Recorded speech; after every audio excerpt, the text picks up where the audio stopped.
शबनम खान हमारे साथ जुड़ चुकी हैं, सोशल एक्टिविस्ट हैं। डॉक्टर जीनत शौकत अली हमारे साथ जुड़ चुकी हैं। इसके अलावा थोड़ी देर में मुफ्ती मंजूर जिया और ताहिरा हसन भी हमारे साथ जुड़ेंगे, उनका भी हम रुख करेंगे। लेकिन शबनम, सबसे पहले मैं आपके पास आता हूं।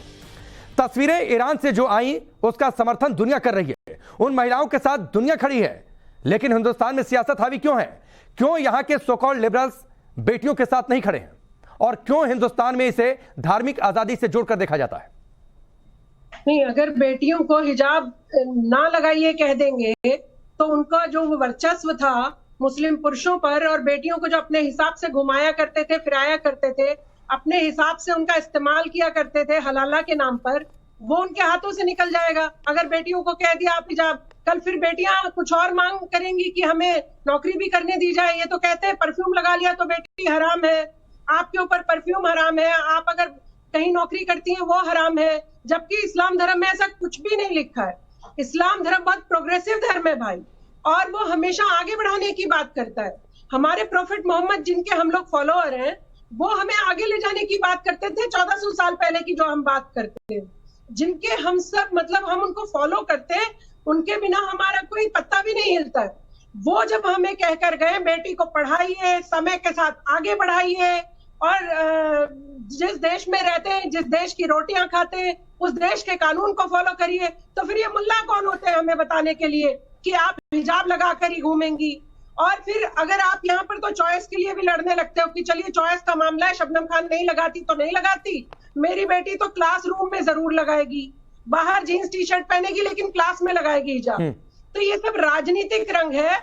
वो जो कुछ साल पहले तक इन मुल्लाओं की दुकानें चला करती थी, और उवैसी भाई की भी दुकान इन पर खूब मजेदार चला करती थी, आज इन सब की दुकानें बंद हुई हैं। जब इनकी दुकानें बंद हो गई, अभी इनकी छटपटाहट देख रहे हैं। ठीक है शबनम, मैं आपके पास आता हूं। ताहिरा हसन भी हमारे साथ जुड़ चुकी हैं। ताहिरा, ईरान में महिलाओं ने किस तरीके से हिजाब को जलाया, बाल काटकर विरोध किया, वहां पर एक महिला को गोली मार दी गई। टर्की में महिलाएं उनके समर्थन में खड़ी हैं। फ्रांस के पेरिस में बड़ी रैली निकली है, महिलाएं समर्थन में खड़ी हैं। क्या आप ईरान की अपनी बहनों के साथ खड़ी हैं? बिल्कुल। देखिए, मैं तो जितने भी बोल रही हूँ या सोशल मीडिया पर लिख रही, मैं तो बराबर कह रही हूँ, इसमें कोई ईरान की बात नहीं है। यहाँ ये है कि वहां पे एक गलत इनजस्टिस हुआ है अमीनी के साथ। सिर्फ कुछ बाल के दिखने की वजह से आपने उस औरत को मार दिया। नहीं, वो हिजाब का विरोध कर रही हैं, हिजाब को जला रही हैं। उसको पूरा हक होना चाहिए। हिजाब नहीं पहनना चाहती हैं, उनकी चॉइस है कि वो हिजाब नहीं पहनेंगी। बिल्कुल बिल्कुल चॉइस है, और क्लर्जी को वहां पे हेड ऑन लिया। और यहाँ भी मैं कहना चाहती हूँ कि चॉइस है। जो मुल्ला कहते हैं वो इस्लाम नहीं होता है। मैं बार बार कहती हूँ, मुल्लाओं का जो बात है वो इस्लाम नहीं। ट्रिपल तलाक में मुल्ला का इस्लाम नहीं चलेगा भारत में भी नहीं, कहीं भी नहीं। लेकिन जो लड़कियां अगर पहनना चाहती हैं तो पहने, ये उनकी अपनी चॉइस है। लेकिन फोर्स नहीं करना चाहिए कि तुम पहनो और पहन के ही रहोगी तो अच्छी औरत होगी, इस्लामिक औरत होगी। ऐसा कुछ नहीं है, कुरान में ऐसा कुछ नहीं लिखा, इस्लाम में कहीं दिया ही नहीं है कि आप बुर्का पहनाने के लिए और चादर उड़वाने के लिए किसी को पीटे। औरत को पीटना कहाँ लिखा है? तो फिर यहाँ इतना विरोध क्यों हिजाब को लेकर? ताहिरा, यहाँ पर इतना हिजाब को लेकर विरोध क्यों? क्यों उसे धार्मिक आजादी से जोड़ दिया गया हिंदुस्तान में? क्यों राहुल गांधी के साथ एक 5-6 साल की बच्ची अगर नजर आती है, वो हिजाब में नजर आती है, क्या वो बच्ची की चॉइस थी कि वो हिजाब पहनकर जाए? नहीं, 5-6 साल की बच्ची की कोई चॉइस नहीं होती। देखिए, वो मैं नहीं कहूंगी। वो मेरा कहना है जब लड़की मैच्योर हो जाए, अपने डिसीजन ले, जब उसको अपना वोट देने का अधिकार है, अपना जीवन साथी चुनने का अधिकार है, तो उस समय उसको ये भी अधिकार है वो पहने ना पहने। नहीं, तो उस 5-6 साल की बच्ची को हिजाब पहनाकर किसने खड़ा कर दिया राहुल गांधी के साथ? ताहिरा, जिसने भी खड़ा किया हो, मौलाना हो, मैंने पहले ही कहा मौलाओं का इस्लाम जो प्रीचिंग है वो इस्लाम नहीं है। मैं 100 बार कहती हूँ। कुरान को बच्चियां हमारी पढ़ के खुद ही पढ़ने लगे, हिंदी में, इंग्लिश में ट्रांसलेशन पढ़े, बच्चे भी पढ़े हमारे। क्योंकि मौलाना साहिबान की क्या बात, वो चाहते कि उंगली उठाएं, उनके पीछे पूरा का पूरा ठेका उठाते रहें। लेकिन इसके लिए बच्चियों को कुरान खुद पढ़ना होगा ना, और ट्रांसलेशन पढ़ना होगा। और ट्रांसलेशन को पढ़े, चाहे तो कई लोगों के ट्रांसलेशन को पढ़े, डजंट मैटर। पढ़ाई करना कोई बुरी बात नहीं है। कुरान की शुरुआत तो ताहिरा, आप मान रही हैं कि यहां पर हिजाब के मुद्दे को इसलिए तूल दिया गया क्योंकि हिंदुस्तान में कट्टरता फैलानी थी, महिलाओं को दबा कर रखना था इस्लाम में, इसलिए कोई देखिए किसी भी साइड का कट्टरता फैलाए, कट्टरता को कौन कह सकता है? और कट्टरता को हमेशा हेड ऑन महिलाओं ने लिया। नहीं, ये हिजाब के जरिए कट्टरता फैल रही है कि नहीं? अपनी उनको चॉइस देना चाहिए। अब आप गोदी में बच्चा लेके आइए और उसको हिजाब पहना दीजिए, अब ये क्या है? What is this? उससे ना कुछ आप प्रीच कर रहे हैं ना समझ की बात कर रहे हैं। जिनको भी थोड़ी अकल है वो सब समझ रहे हैं। ये कौन सी बात है? 6 महीने की बच्ची को भी आप हिजाब पहन के गोद में ले आइए, अब इससे क्या है? आप कहिए कि भाई हिजाब पहने हुए खड़ी है किसी भी नेता के सामने। ये सब चीजें देखिए अलग है। महिलाएं आजादी के आंदोलन से लेकर सारे आंदोलनों में महिलाएं रही हैं और महिलाओं ने हमेशा अपना हक हुकूक लिया है। हमने भारत में भी चाहे वो डोमेस्टिक वायलेंस एक्ट हो, पूरी तरह से हम लोग इसको स्ट्रगल करके हेड ऑन करके लिया है। और जस्टिस वर्मा कमेटी में मैं अपने को लकी समझती हूँ, मेरे भी इनपुट्स है। हम लोगों ने पूरा इसके लिए लड़ा है, सारे जितने भी बड़े फीमेल फेटिसाइड से लेके हर एक्ट के लिए। तो औरतों ने बहुत से, ये जो सुरंग बिल्कुल अंधेरी थी उसमें काफी रोशनी है। और पेट्राकी तो हमेशा अपना रूल बना के महिलाओं की सेक्सुअलिटी को, उनके मूवमेंट को कंट्रोल करती है। कितने बड़े बड़े नेता आते हैं, वो किसी भी पार्टी के हो, आपने सुना होगा, वो कहते हैं कि ड्रेस सही नहीं पहने थी इसलिए बलात्कार हो गया। अब छोटी छोटी बच्चियों का बलात्कार होता है, उनको घूंघट में बैठा देंगे क्या? तो ठीक है डॉक्टर, मैं आता हूं आपके पास, ताहिरा आता हूं। डॉक्टर जीनत शौकत अली, ईरान में महिलाओं के पास चॉइस का अधिकार नहीं है। वो अगर हिजाब नहीं पहनना चाहती हैं, विरोध कर रही हैं, तो उन्हें गोली मार दी जाती है, उनकी जुबान काट दी जाती है, लाठियां बरसाई जाती हैं, FIR दर्ज किया जाता है, गिरफ्तार करके जेल में डाल दिया जाता है। बिल्कुल गलत है। It is brutal, it is unacceptable, it is un-Islamic. और इस किस्म का जो उनके साथ हुआ है और हो रहा है, ये बिल्कुल गलत है। I as a Muslim woman I stand with them. जो ईरानी लेडीज के साथ जो हो रहा है, और ये भी मैं आपको कहूँ, वहां के जो पहले जो इनके प्रेसिडेंट थे रिस्पेक्टेड खातमी साहब, और वहां के कौम के बहुत सारे मौलाना यानी कि उनके आयतुल्लाह लोग हैं, उन्होंने भी इसके खिलाफ बात की है कि इस किस्म का फोर्स जो आप लगाए हैं वो गलत है। यानी कि इंटरनल डिबेट एक शुरू हुई है। और एक चीज मैं कहना चाहूंगी कि the Muslim in Iranian Muslim women are making history today. वो जो खड़ी है डट के, और जो सारी दुनिया आहिस्ता आहिस्ता उनके साथ ज्वाइन हो रही है। हमारे हिंदुस्तान में कई महिलाएं हैं जो उसके साथ ज्वाइन हो रही हैं और कह रही है कि ये जो है ऑप्शनल है, अगर आपका चॉइस है, अगर आपको पहनना है तो पहनो। इस किस्म की जबरदस्ती, किसकी जान ले लेना, और ये यू सी इसका जो रिएक्शन हुआ है, इस पे से आप सोचिए। और ये ईरान के अंदर, विद इन ईरान, वहां मेल्स भी है, आदमी मेन भी है जो वो लेडीज को सपोर्ट कर रहे हैं। तो यानी कि you see this entire movement is a very very important movement. अगर आप दूसरे पार्ट ऑफ द वर्ल्ड देखें तो ऐसा नहीं कि उलमा सिर्फ इंडिया में रहते हैं, उलमा ऑल ओवर द वर्ल्ड है, मुस्लिम उलमा ऑल ओवर द वर्ल्ड। नहीं, तो हिंदुस्तान में उलमाओं को इतनी दिक्कत क्यों है? आप देखिए पिछले 15-20 दिन पहले, पिछले कुछ समय में डॉक्टर जीनत, जो हिजाब को लेकर हंगामा हुआ है और जिस तरीके से गैंग सड़कों पर उतर कर आ गया था कि नहीं हिजाब पहनना चाहिए, तमाम नेताओं ने आकर बयान दिया। पिछले 10-15 दिन में वो सभी खामोश हैं।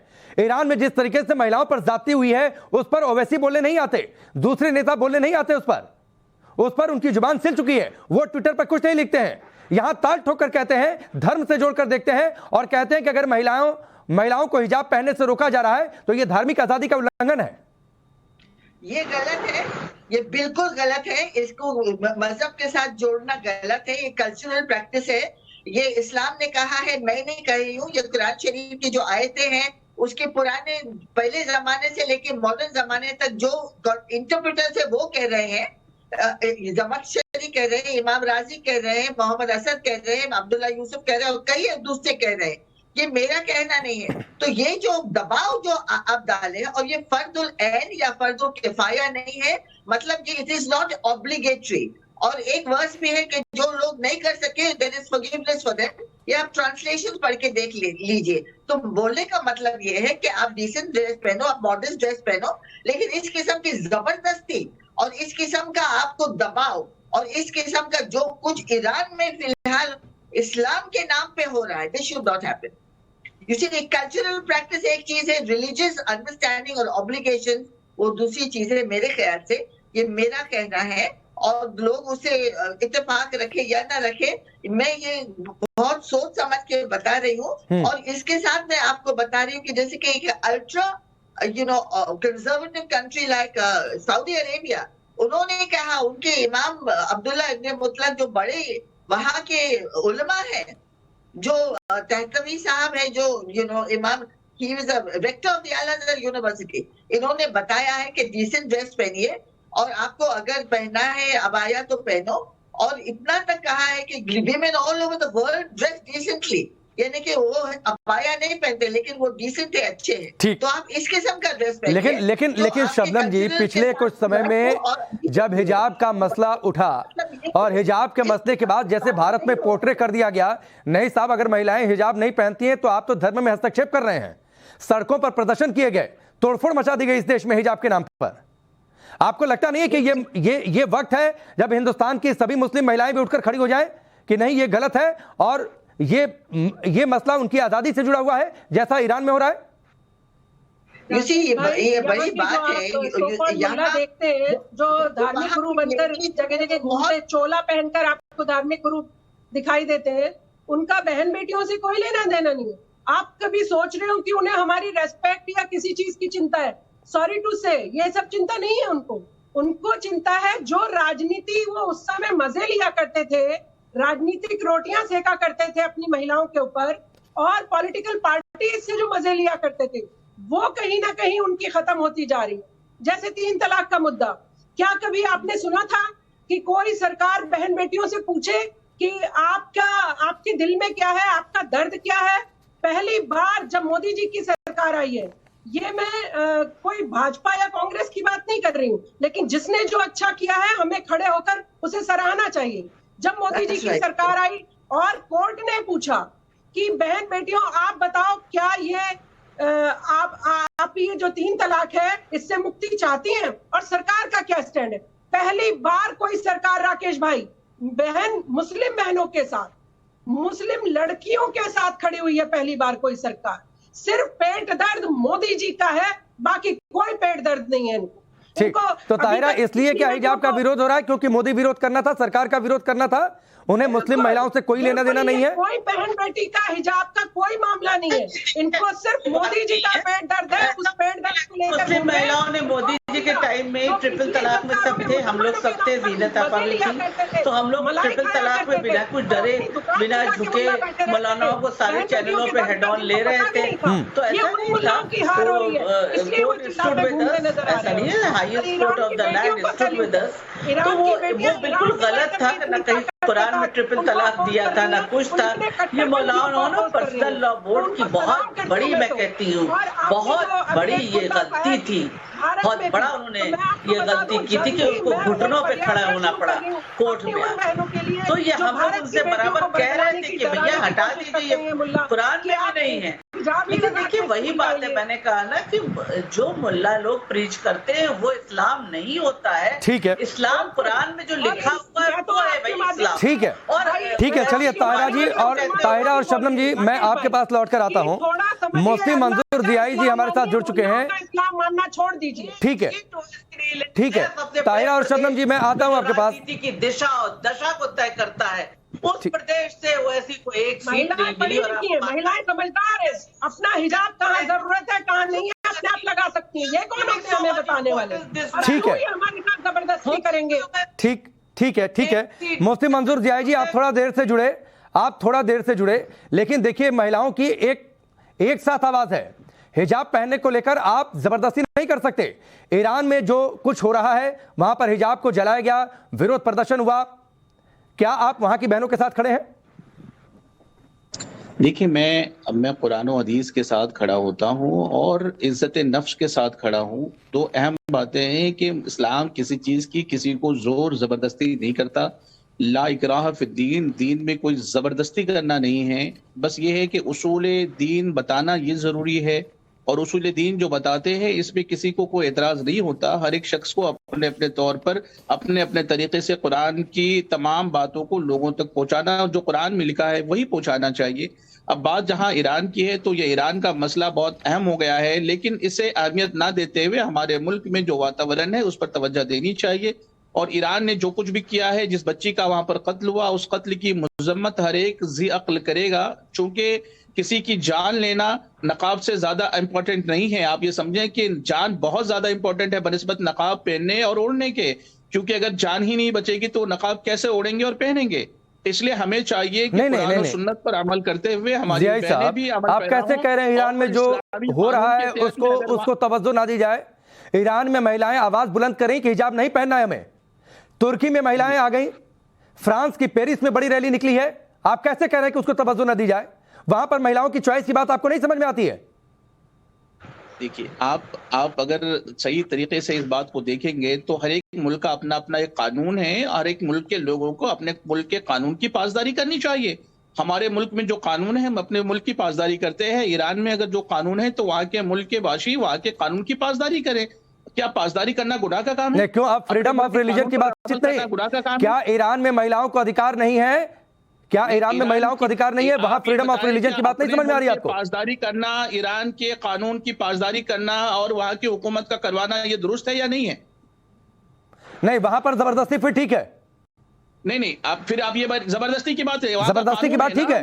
वहां की महिलाएं तो नहीं पहनना चाहती हैं हिजाब। हम अपने कानून के हिसाब से चलते हैं या नहीं? वहां की महिलाएं तो हिजाब नहीं पहनना चाहती हैं। यहां पर आपको जबरदस्ती समझ में आ रही थी शबनम जी, यहां पर उन्हें जबरदस्ती समझ में आ रही थी, वहां पर जबरदस्ती ठीक लग रही है? नहीं, बिल्कुल जबरदस्ती नहीं होनी चाहिए। कोई यहाँ पर भी वही करवाना चाहते हैं, ये यहाँ पर भी चाहते हैं। और मैं मुफ्ती साहब को बता दूं कि अगर आप इस तरीके की कट्टर रहेंगे तो ये पूरी दुनिया में महिलाएं फिर उठकर आपको जवाब देंगी, आपको भारी पड़ जाएगा। आप इस्लाम का नाम लेके ज्यादा समय तक इस्तेमाल नहीं कर सकते औरतों का। हर जगह इस्लाम धर्म का नाम लिया और अपनी चीजें जो इनके मन में है। राकेश भाई, तो इस्लाम धर्म समझ जो इन मुल्लाओं के मन में रहता है ना, ये वो थोपने की कोशिश करते आ रहे हैं बरसों बरस। और ये भारत के मुल्ला तो पूरा राजनीति करते हैं। इनका तो आप सुना ही मत करिए, ये फुल ऑन बैंग ऑन राजनीति करते हैं। इनके पेट मोटे मोटे इन्होंने अपनी राजनीति से करे। मुसलमान बहनों को 3 तलाक और हलाला के नाम पर फंसाया इन्होंने हमेशा, और यहाँ पर आके ये बड़े धर्म गुरु बनकर बैठ जाते हैं। मेरे धर्म का कोई गुरु नहीं है राकेश भाई, मैं आपको बता दूं, इस्लाम धर्म का कोई गुरु नहीं हो सकता। ये अपने ज्ञानी होंगे, ज्ञान रखे अपने पास, इनका ज्ञान मुझे नहीं चाहिए। मेरे पास कुरान शरीफ है, ताहिरा बाजी और मैं कुरान शरीफ पढ़ते हैं। कुरान शरीफ में सारा तर्जुमा पढ़ते हैं। उस तर्जुमे को पढ़ के हमें अपना पता है हमारे प्रोफेट मोहम्मद हमारे लिए क्या कहकर गए। हम अपने प्रोफेट मोहम्मद के कहने पर चलते हैं। मुझे किसी मुफ्ती साहब ने क्या कहा है आपके मुतालिक से? कुरान में पर्दे के मुतालिक से क्या हुक्म है, जरा बताइए लोगों को। स्कूल में हिजाब लगा के बैठूंगी ये कोई नहीं है। अरे बहन, आप बताइए पर्दे का हुक्म क्या है कुरान में? स्कूल बटन जैसी आंखें निकाल के घूमोगे, ये भी नहीं लिखा है। झूठ क्यों बोलते हो? अरे बहन, आप ये बताइए ना कि कुरान में पर्दे के मुतालिक से क्या हुक्म है, बताइए। मुसलमानों को बुद्धू बनाते हो, फिर वो पुरुष उस महिला का जाके शोषण करता है घर में कि मुल्ला ने तो ये बोला है। अरे इन मुल्लाओं की बात करेंगे बहन, आप मुल्क के कानून की पासदारी करेंगे या नहीं करेंगे? बेटियों के साथ हलाला और ये सब करवाते रहोगे, आपकी कोई नहीं सुनेगा। भारत में अगर आप नहीं सुधरे तो आपको भारत में भी फिर ऐसा ही, ये जो बड़ा आप देख रहे हैं ईरान में, इस तरीके का एक बड़ा आंदोलन देखने को मिलेगा। कानून की पासदारी करना पता भी है कि नहीं? कानून कोई चीज है या नहीं? ठीक है, बेटियों को दबाने की बात नहीं करता कहीं का भी। जियाई साहब एक मिनट, शबनम जी एक मिनट। जियाई साहब, क्या कानून कहता है कि जबरदस्ती हिजाब पहना दो? 5-6 साल की बच्ची को हिजाब पहनाकर सड़क पर उतारकर फोटो खिंचवा दी जाती है राहुल गांधी के साथ। कानून है या नहीं? कानून नहीं, कानून कहता है जबरदस्ती हिजाब पहना दो। किसी मुल्क का अपना दस्तूर है या नहीं? नहीं, पूछ तो रहा हूँ, क्या देश का कानून कहता है जबरदस्ती हिजाब पहना दो? यहाँ के हुक्म कायम है।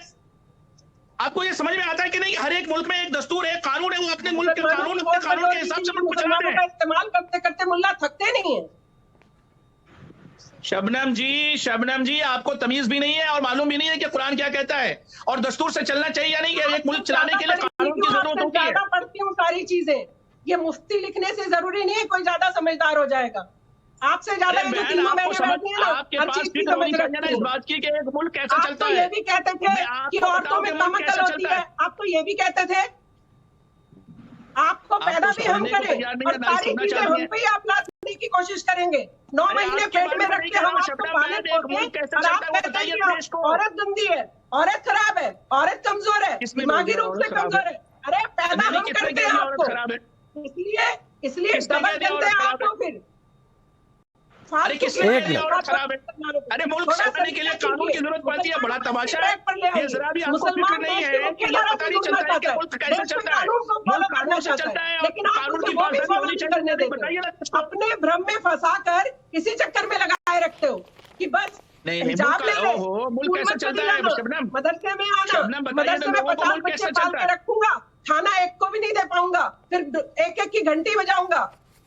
कैसी बातें करते हैं आप? मुसलमानों को देश की मुख्य धारा से जुड़ने दीजिए, कम से कम मुसलमानों को आगे बढ़ने तो दीजिए। आप तो बेटियों को इसी चक्कर में फंसा के रखते हैं। चले गए शबनम जी, उनका नेटवर्क चला गया है, उनका नेटवर्क चला गया है रियाई साहब का। ताहिरा, ये जो बातें आपने सुनी, उनको चॉइस की बात नहीं समझ में आ रही है। वहां पर कानून की बात करते हैं, यहाँ पर चॉइस की बात करने लगते हैं। एक बेटी ने आवाज उठाई है तो नेटवर्क चले गए। सबसे बड़ी बात है मौलाना की, ये उनको समझना चाहिए। बार बार कहती है कोई, हम लोग उनसे कोई दुश्मनी नहीं है, लेकिन नॉलेज की कमी है उनके पास। लड़ाई थोड़ी है। हम ये कहते हैं भाई पढ़ो, पढ़ के चीजों को, कम्युनिटी को एक बिल्कुल गर्त में मत ले जाओ, उनको मिसगाइड मत करो। कुरान में क्या लिखा है? कुरान में कोई एक बहुत सतर वर्ड यूज किया गया है अरबिक, उसका मतलब चादर नहीं होता है, न कुछ होता है, अपने ऊपर से डाल लो। उसको अलग अलग इंटरप्रिटेशन से लाया गया है, अलग अलग स्कूल ऑफ थॉट्स से, किसने चादर कहा, कुछ कहा। अच्छा चलिए, औरत को उन्होंने कहा डिसेंट पहनिए, ऐसा कुछ नहीं कहा, लेकिन फिर उसमें कहा गया जबरदस्ती नहीं करेंगे, यानी खुदा ही फौजदार नहीं बनेंगे आप पता चला कि औरत को मार दे तो आप तो इस्लाम से बिल्कुल पटरी से उतर गए। आपने एक जान ले ली, इंसानी जान ले ली आपने, और आप कह रहे हैं कि हमने इस्लाम सिर्फ एक नकाब पहनाने के लिए, वो तो पहने हुए थी अमीनी, कुछ बाल के कुछ हिस्से दिख रहे थे, तो ये शर्म आना चाहिए। मौलाना साहब कैसी बात कर रहे हैं? और औरतें कहीं की भी हो, इंसान है वो किसी भी मुल्क में हो रहा हो, सारी दुनिया की औरतें एक साथ खड़ी होंगी, सारी दुनिया की खड़ी होंगी, ये कौन सी बात है? लेकिन डॉक्टर जीनत, आप भी जियाई को सुन रही थी, यहां पर जब बात होती है तो कहते हैं चॉइस का मसला है, लेकिन ईरान की महिलाओं की बातचीत होती है तो कानून की तरफदारी की बातचीत करने लगते हैं। वहां पर महिलाओं के चॉइस की बातचीत नहीं करते। यानी कट्टरता फैलाने के लिए किस तरीके से प्रोपेगेंडा रचा जाए और महिलाओं को किस तरीके से घर में कैद और पर्दे में बंद रखा जाए, सिर्फ चाहते हैं ये। ऐसा है कि आई कंप्लीटली एग्री, आप जो कह रहे हैं कि ये एक माइंडसेट बना देते हैं, और वो माइंडसेट है कि जो ये कहेंगे वो ही सही है और जो ये बताएंगे वो ही हमको फॉलो करना है।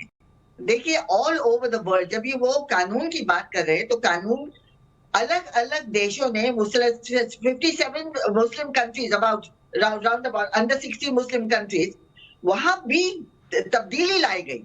1970s तक आप अगर देखेंगे तो विमेन एक डायरेक्शन में जा रही थी, फिर वहां पर जो है वो वहां इजिप्ट में एक आइडेंटिटी इशू बन गया, यू नो, बिकॉज ब्रिटिशर्स का राज था, वो बताने चाहते थे कि हम अपने हैं, तो उन्होंने इस किस्म का एक इख्तियार किया, तो ये एक आइडेंटिटी इशू हो गया है। और इंडिया में भी मेरे ख्याल से ये आइडेंटिटी इशू की तरफ जा रहा है। लेकिन जो इस्लाम ने बताया है वो तो ये नहीं है कि तुम किसी को मार दो या तुम किसी को ये करो या जो तुम इस किस्म का इंटरप्रिटेशन जो आपको सूट हो। आप पढ़िए, दुनिया में आप कह रहे हैं ना कुरान शरीफ में, मैंने बार बार बताया कि इसमें 7 आयतें आई हिजाब पे, बताइए एक भी क्लोथिंग के हिसाब से है या नहीं। तो जो आप कोट करते हो तो वो जरा सोच समझ के कोट कीजिए कि दुनिया आपको सुन रही है और अल्लाह देख रहा है आपको। तो सबसे बड़ी बात ये है कि जो भी उनका नजरिया हो उनको मुबारक है, लेकिन दूसरों का जो नजरिया है और जो हर जगह एक रेवोल्यूशन आया है और ये हिस्ट्री की तरफ लोग इंसान आगे बढ़ते हैं। अब ईरान में भी रेवोल्यूशन आया है जहां वो महिला कह रही है कि हमको ये चीज ना गंवाना है, आप इसको ऑप्शनल बनाइए। वो जो कुछ भी वो कह रही है तो वहां के लोग को सुनना पड़ेगा।